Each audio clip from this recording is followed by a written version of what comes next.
ડીસાના બનાસ નદી પરના railway bridge પાસે ટ્રેનની અડફેટે આવતા એક આધેડનું ઘટના સ્થળે જ કરુણ મોત નીપજ્યું છે, જેને પગલે સમગ્ર પંથકમાં ચકચાર મચી ગઈ છે। અંદાજે 40 થી 45 વર્ષના વ્યક્તિનું મોત અકસ્માત છે કે આત્મહત્યા, તે દિશામાં રેલવે પોલીસે તપાસના ચક્રો ગતિમાન કર્યા છે।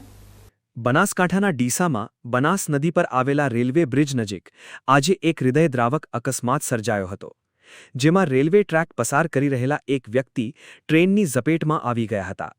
અકસ્માત એટલો ભયાનક હતો કે ટ્રેનની જોરદાર ટક્કર વાગતા આધેડના શરીર પર ગંભીર ઈજાઓ પહોંચી હતી અને તેમણે સ્થળ પર જ દમ તોડી દીધો હતો।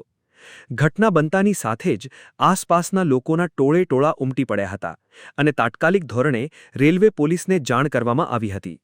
પોલીસ કાફલો ઘટના સ્થળે દોડી આવ્યો હતો અને મૃતદેહનો કબજો મેળવી પંચનામું કરવાની તજવીજ હાથ ધરી હતી। પ્રાથમિક તપાસમાં મૃતકની ઉંમર 40 થી 75 વર્ષની વચ્ચે હોવાનું અનુમાન છે, જો કે હજુ સુધી તેમની ચોક્કસ ઓળખ થઈ શકી નથી। પોલીસ દ્વારા આસપાસના વિસ્તારોમાં પૂછપરછ શરૂ કરવામાં આવી છે, જેથી મૃતકના વાલી વારસોનો સંપર્ક થઈ શકે।